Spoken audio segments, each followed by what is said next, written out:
우리가 성경 말씀을 한번 통독하려고 할 때에, 또 특별히 새해가 시작되면 또 구약부터 신약까지 성경을 한번 쭉 읽어보려고 할 때에 마주하게 되는 세 가지의 고비가 있습니다.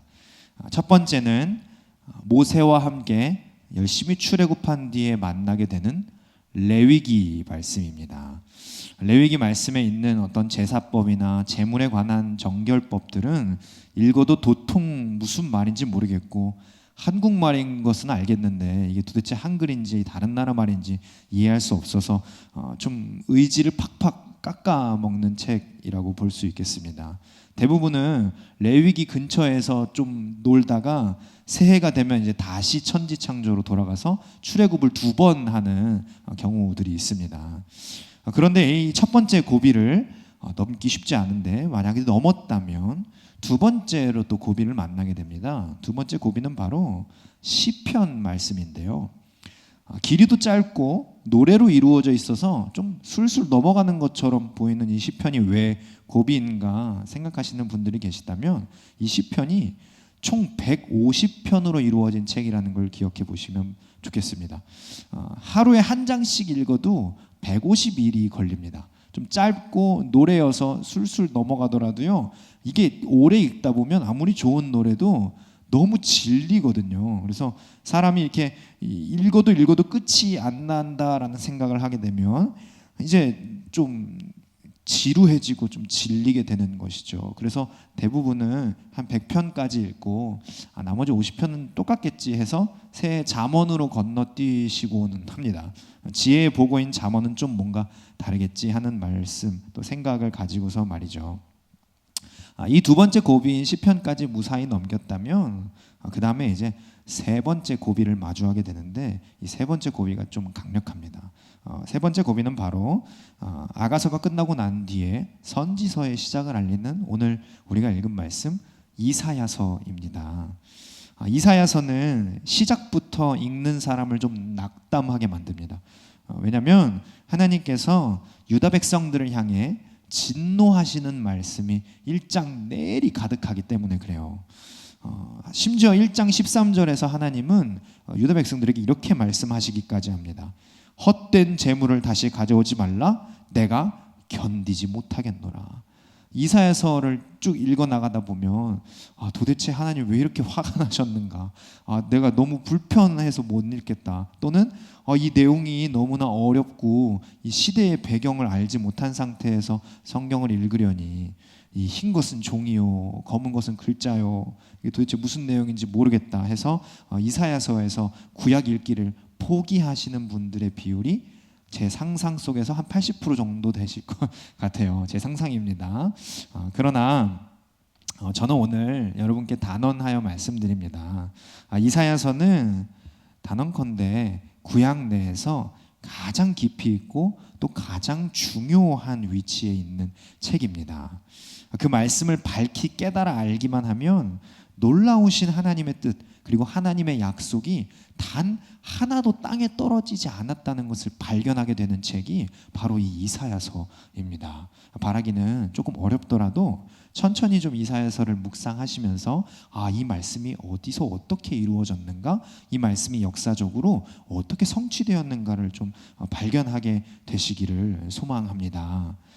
이 책의 저자인 이사야는 이스라엘이 2개의 나라로 분열했던 때, 즉 북이스라엘과 남유다 왕국의 시대에 살았던 유다의 선지자 중 하나입니다. 선지자라는 말을 우리가 한자 풀이를 해석하면 먼저 선자 알 지자를 써서 먼저 아는 사람이라는 식으로 해석을 하기 때문에, 보통은 우리가 이 선지자들이 미래에 일어날 일들을 아는 사람이다, 말하는 사람이다 라고 생각하는 경향이 있는 것 같습니다. 그런데 성경에서의 선지자의 역할은 단순히 미래의 일을 점치거나 예언하는 사람이 아닙니다. 성경에서의 예언자, 선지자의 역할은 반드시 한 가지를 통해서만 말해야 됩니다. 바로 하나님의 말씀을 통해서만 말해야 돼요. 선지자는 미래에 일어날 특정한 사건을 예언하고 알기 때문에 사람들에게 가르치는 사람이 아니라 하나님의 말씀을 통해서 하나님이 알려주신 것을 가르치는 사람들을 바로 선지자라고 말하는 것이죠. 이사야는 그런 사람이었습니다. 그러니까 그가 미래에 대해서 예언을 했던 것은 미래에 특정한 사건이 일어날 것을 말한 게 아니라 미래에 하나님께서 어떤 일을 하실지를 대언하는 겁니다. 듣고 말하는 거예요. 그래서 절대 예언이나 선지자들의 역할을 미래에 있는 사건을 점치는 사람이라고 생각하시면 안 됩니다. 그런데 이 선지자들 중에서 특별히 이 이사야는 조금 색다른 위치에 있었던 사람입니다. 이사야의 이름의 뜻은 여호와는 구원이시다라는 뜻이며 성경과 유대 역사의 증거에 의하면 이사야는 원래 왕족입니다. 왕족이면 지위가 어떻겠어요? 왕자겠죠. 왕족, 왕자인 거예요. 한번 생각해 보십시오.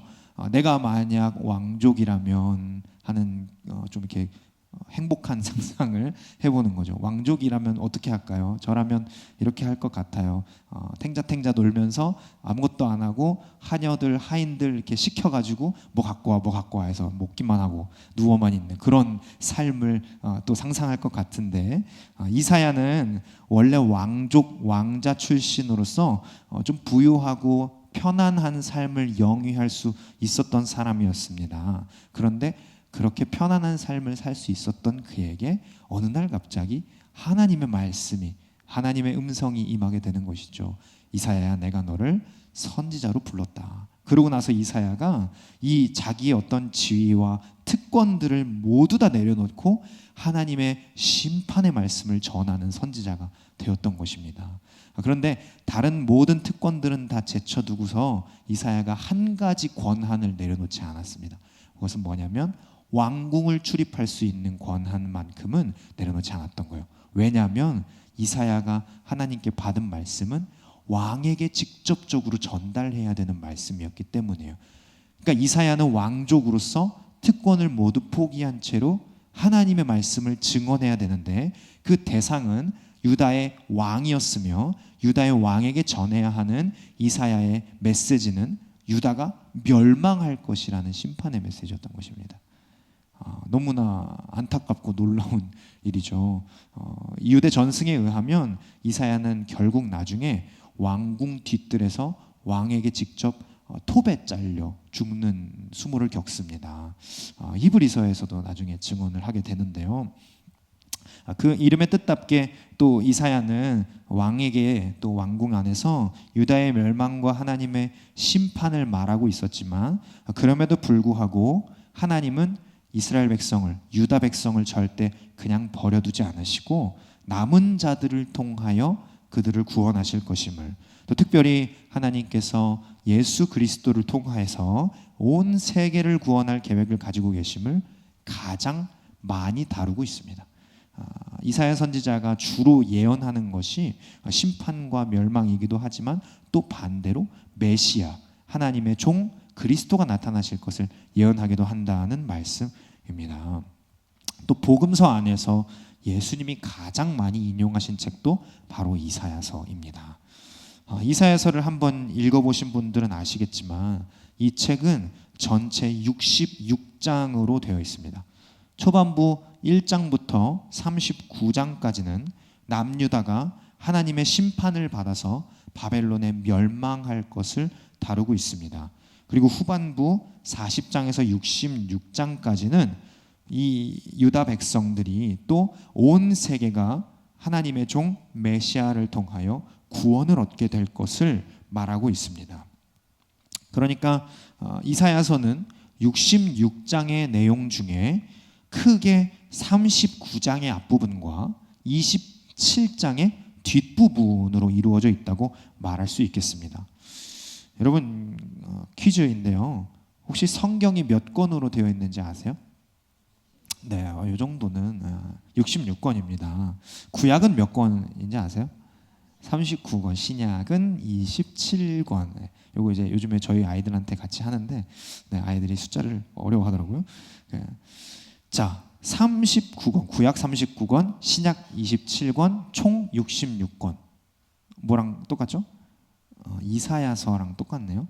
그래서 이사야서는 성경 안에 성경, 또 작은 성경이라고 불리기도 합니다. 그 안에 대단히 깊이 있는 신학이 들어있고 또 이런 성경책과도 같은 장수를 가지고 있으니 한번 꼭 읽어보셔야겠죠?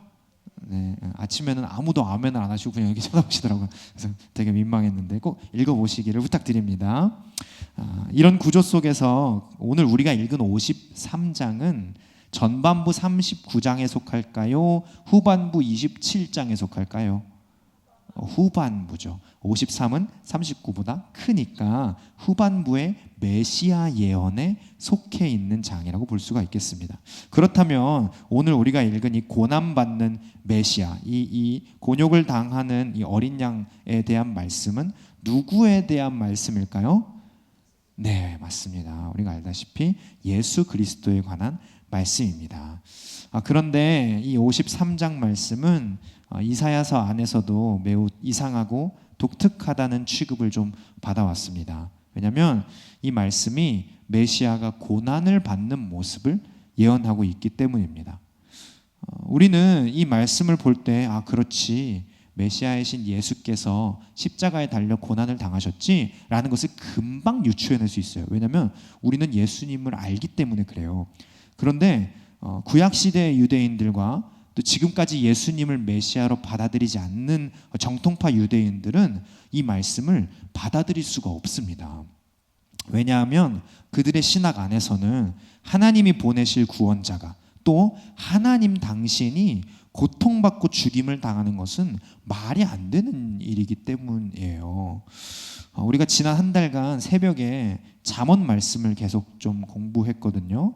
하나님께로부터 오는 이 지혜의 총집합이라고 불리는 잠언 말씀이 전체적으로 말하는 한 가지 중심 주제는 명확합니다. 하나님을 경외하는 지혜 있는 사람들한테는 모든 일이 형통할 것인데, 하나님을 경외하지 않는 우매한 자들에게는 하나님의 심판이 임할 것이다 라는 게 잠언 말씀의 핵심 주제거든요.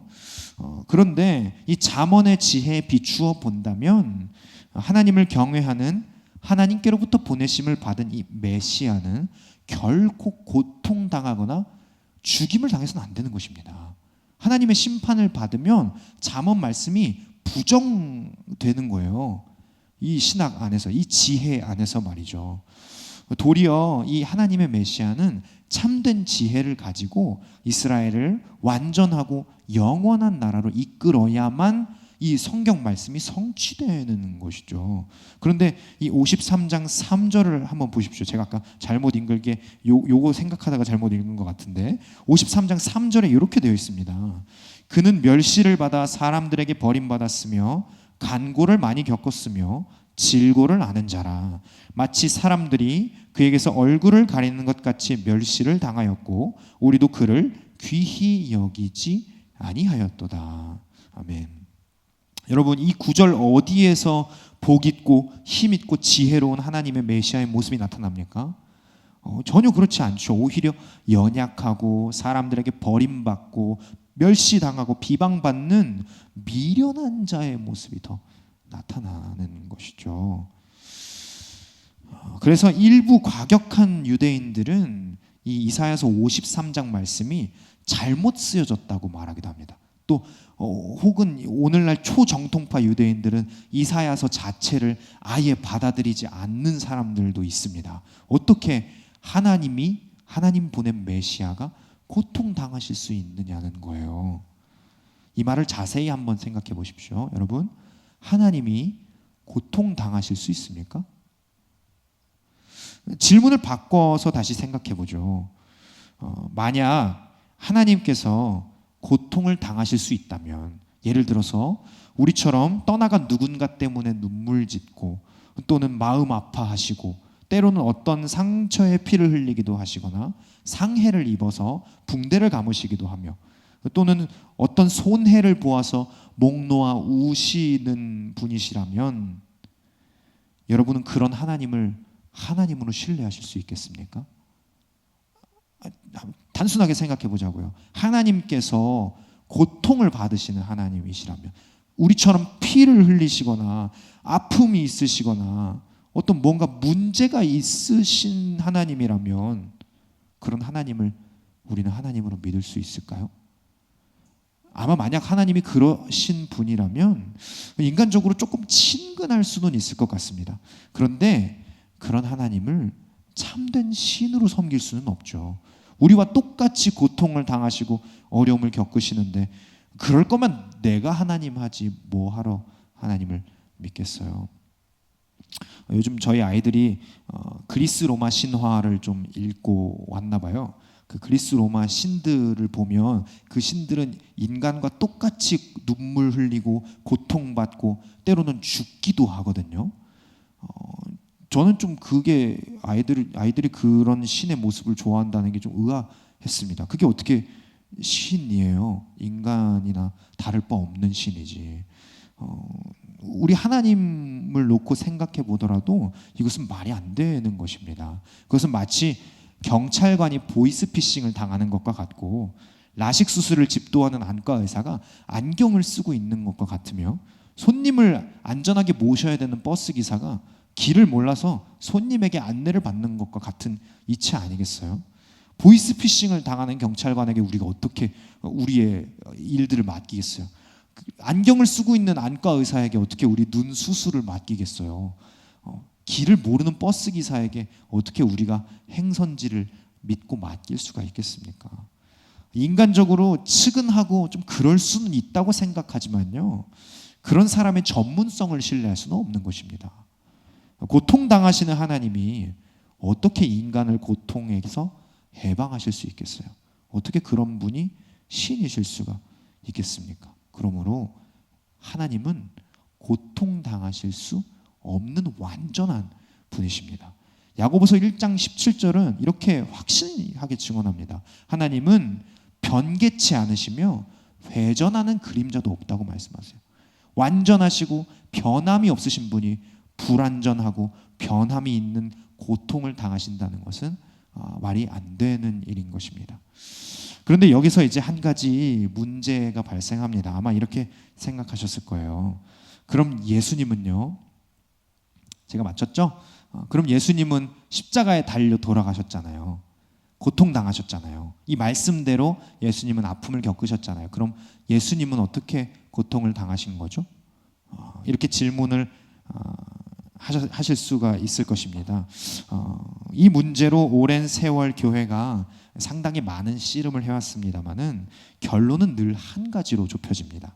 예수님은 완전한 하나님이시면서 완전한 사람이십니다.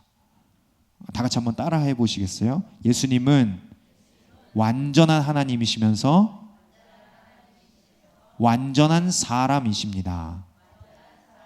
아멘. 이 말씀을 고백하지 않으시면 이단입니다. 제가 사실 만나는 이단들에게 다 물어봤거든요. 이상한 사람, 저 이상한 사람이에요. 그 신천지나 하나님의 교회나 뭐 여호와의 증인이나 와서 뭐 이렇게 자기들 전도를 하면 제가 궁금해서 꼭 물어봐요. 여러분은 예수님을 누구라고 생각하십니까? 100이면 100 예수님을 하나님이라고 말하는 이단 없습니다. 예수님을 사람 중에 하나라고 말해요. 선지자라고 말해요. 예수님을 진짜 완전한 하나님, 완전한 사람이라고 말하는 이단은 없어요. 그래서 이단인 것입니다. 이 오랜 세월 몇천 년이 넘는 시간 동안 교회가 이 문제를 놓고 계속 씨름했거든요. 보십시오. 한번 여러분 나중에 이단이 오면은 한번 질문해 보세요. 절대 여기 흔들리시면 안 됩니다. 예수님은 완전하신 하나님이시면서 완전하신 사람입니다 라고 고백 못해요. 절대로. 그들은 그렇게 믿지 않거든요. 그리고 이해도 못하거든요. 저는 늘 궁금했습니다. 하나님이시고 완전한 사람이신 예수님이시라면, 그 두 가지 본성을 동시에 가지고 계신 예수님이시라면 예수님은 왜 이 땅에 인간의 옷을 입고 완전한 인간으로 오셔야만 했을까? 또 예수님이 어른의 모습으로 오셨으면 좋았을 텐데, 그럼 시간이 조금 더 효율적이잖아요. 왜 아이의 모습으로 이 땅에 오셔서 30년을 이렇게 시간을 허비를 하셨을까? 하는 그런 궁금증이 있었어요. 그 이유가 바로 오늘 이사야서 53장에 들어있습니다. 예수님이 완전한 하나님이 완전한 사람의 옷을 입고 이 땅에 내려오셔야 되는 이유와 그가 완전한 사람으로서 아기로 오셔야만 했던 이유가 오늘 우리가 읽은 말씀에 있는 것입니다. 예수님은 완전한 하나님으로서 원래 고통을 당하실 수가 없습니다. 그렇기에 죄로 인해서 고통당하는 모든 인간을 만약 예수님이 대표하시려면 태아로부터 성령으로부터 잉태된 아기로 우리가 겪는 시간들을 동일하게 겪으셔야만 하는 거예요. 다시 정리합니다. 예수님은 하나님으로서 고통당하실 수 없는 분이십니다. 그런데 예수님이 이 땅에 있는 인간들을 대표하여 우리 모든 사람의 죄를 해결하시려면 예수님은 우리가 겪는 모든 시간을 동일하게 겪으셔야만 하는 거예요. 그렇기 때문에 예수님은 죄가 없으신 성령으로 잉태하셔서 이 땅에 아이의 모습으로 우리와 같은 시간을 겪으시게 된 것입니다. 이 모든 시간을 거쳐서 예수님이 마침내 고통을 당하시러 이 땅에 오셨음이 증명되는 것이죠. 그러니까 죄의 영향을 받지 않은 태초의 아담, 하나님이 막 지으신 태초의 아담과 같은 상태로 그 온전한 인간으로 예수님은 이 땅에서 30년을 우리가 겪은 그 시간을 동일하게 겪으신 것입니다. 왜요? 우리를 대표하시기 위해서죠. 이것이 우리 예수 그리스도의 비밀입니다. 세상 천지 어떤 이단들한테 가서 말해보십시오. 자기들이 진짜라고 주장하는 모든 그런 사람들한테 다 가서 이 얘기 해보십시오. 그들은 이것을 부정합니다. 예수님이 완전하신 하나님이라는 걸 부정하거나 예수님이 완전하신 사람이라는 걸 부정하거나 둘 중에 하나는 반드시 어긋나 있습니다. 그러므로 이것을 절대 놓치지 마시고 붙잡으셔서 다시는 다른 엉뚱한 가르침에 빠지지 않으시기를 부탁드립니다. 그렇다면 이렇게 질문할 수가 있겠습니다. 왜 그래야만 했을까요? 왜 완전하신 하나님이 인간의 몸을 입으시면서까지 이 땅에 인간을 대표하기 위해 오셨고, 그리고 왜 고통을 당하시면서까지 모든 인간을 구원하셨던 걸까요? 이사야서 53장 5절 말씀이 그 타당한 이유를 제시합니다. 우리 53장 5절 말씀을 함께 읽겠습니다. 시작. 그가 찔림은 우리의 허물 때문이요 그가 상함은 우리의 죄악 때문이라. 그가 징계를 받음으로 우리는 평화를 누리고 그가 채찍에 맞음으로 우리는 나음을 입었도다. 아멘. 같은 말씀을 정리한 것으로 로마서 6장 23절은 죄의 삭슨 사망이라고 말씀하고 있습니다. 그렇습니다. 고통당하실 수 없는 하나님께서 인간의 몸을 입으시면서까지 고통을 당하시는 이유는 단 한 가지입니다. 바로 우리의, 저와 여러분의 허물을 대신 지시기 위함인 것이에요.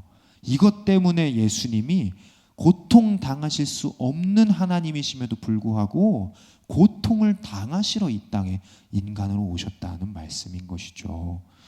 모든 인간은 죄를 지어 하나님의 영원한 생명으로 나아갈 수 없게 되었습니다.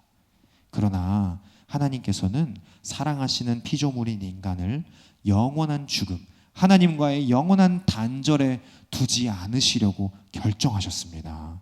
그래서 관계를 회복하시고자 그리스도께서 이 땅에 오시기 전까지는 희생 제사를 통해서 하나님과의 관계를 아슬아슬하게 유지하고 계셨습니다. 그러나 희생 제사는 잠깐 그 죄를 피로 가릴 뿐 영원히 지속될 수도 없는 임시 방편이었습니다. 그래서 언제나 제사는 제물의 피를 흘려야 했으며 그 피를 매번 죄를 지을 때마다 흘려야지만 잠깐 깨끗해졌다가 다시 더러워지는 것입니다. 이 문제 때문에 사람을 영원한 죄의 죽음으로부터 구원할 수 있는 방법이 필요하게 됐던 것입니다. 그래서 우리를 죄로부터, 하나님과의 단절로부터 구원해낼 수 있는 유일한 소망, 우리를 대표할 수 있고 흠 없고 죄 없고 영원하며 완전한 제물을 제사로 드려야만 했는데 그리스도께서 고난 받으심으로 이 제물을 자처하셨던 것입니다. 그리고 믿음으로 그 제사에 참여한 모든 이들은 그리스도의 화목제로 인해 하나님의 영원한 생명을 값없이 얻게 되었습니다. 히브리서 9장 22절은 힘있게 이렇게 증언합니다. 율법을 따라 거의 모든 물건이 피로써 정결하게 되나니 피 흘림이 없은즉 사함이 없느니라. 아멘. 완전하시고 온전하심으로 고통 당하실 수 없는 하나님이 우리의 죄로 인하여 또 우리의 허물을 대신 지시기 위하여 직접 인간의 몸을 입고 이 땅에 오셨다니까요. 그리고 자신이 스스로 제물을 자처하시며 하나님께 피 흘림으로 우리의 모든 죄악을 영원히 가리워 주셨다니까요. 이것은 오직 그리스도이신 예수께서 이루신 일이요, 예수님이 아니고서는 이런 일을 행할 수 있는 자가 없습니다. 그러므로 사랑하는 여러분, 반드시 기억하실 것은 여기에 이 구원의 제사에, 이 희생 제사에 사람의 공로는 결코 끼어들 틈이 없습니다. 어느 누가 와서 자기의 손으로 자기가 뭐 구원을 주겠다고 말하는 자들의 그런 속임에 넘어가지 마십시오. 우리는 모두가 다 똑같은 사형수일 뿐입니다. 오직 고통당하실 수 없는 완전한 하나님이시면서 모든 사형수를 대표하실 수 있을 만한 예수님만이 이 일을 행하실 수 있는 줄 믿으시기를 소망합니다. 네, 말씀을 맺겠습니다. 예수님께서 십자가에 돌아가셨다가 부활하신 후에 엠마오로 향하던 두 제자에게 나타나 이렇게 말씀하십니다. 누가복음 24장 25절에서 26절 말씀인데요, 제가 읽어드리죠. 이르시되 미련하고 선지자들이 말한 모든 것을 마음에 더디 믿는 자들이요, 그리스도가 이런 고난을 받고 자기의 영광에 들어가야 할 것이 아니냐 하시고. 아멘. 우리 사랑하는 삼락의 성도 여러분, 그리스도의 고난은요, 예수님의 십자가는 고통으로 끝나지 않습니다. 유대인들이 여전히 이 이사야 53장 말씀에 반감을 가지는 이유는 이 고통에 대해서 명확한 이해를 하지 못하고 있기 때문입니다. 이 메시아가 당하는 고통은 그냥 고통과 죽음으로 끝나는 것이 아니라 이 일을 부활의 영광으로 이루시는 하나님의 크신 뜻인 것입니다. 오늘 말씀 11절에 이렇게 되어 있습니다. 그가 자기 영혼에 수고한 것을 보고 만족하게 여길 것이라. 나의 의로운 종이 자기 지식으로 많은 사람을 의롭게 하며 또 그들의 죄악을 친히 담당하리로다. 아멘. 그리스도가 당한 고난은 우리의 죄를 정결케 할 뿐만 아니라 가장 높으신 하나님, 영광 받으시기 합당하신 우리 하나님의 영광으로 들어가는 관문이 됩니다. 그리고 또한 그 관문에 믿음으로 들어가기를 원하는 모든 이들을 함께 데리고 들어가시는 그리스도의 은혜가 됩니다.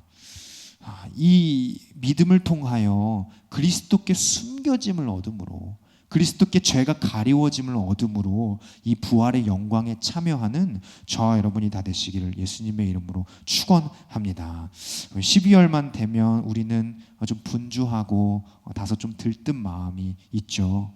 연말이기도 하고요. 또 새해가 다가오고 있고요.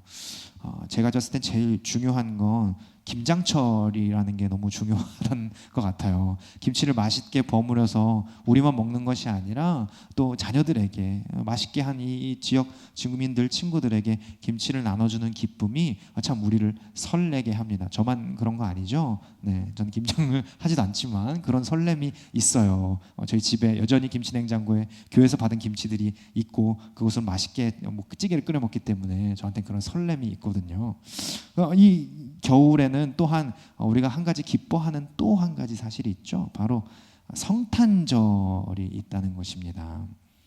그러나 사랑하는 여러분, 이번 12월은 특별히 이번 성탄은, 이번 연말은 그저 기쁘고 즐겁고 행복한 어떤 그런 가벼운 행사로 지나가는 것이 아니라 그가 이 땅에 오셔서 하신 일들에 대해서 좀 묵상해 보면 어떨까요?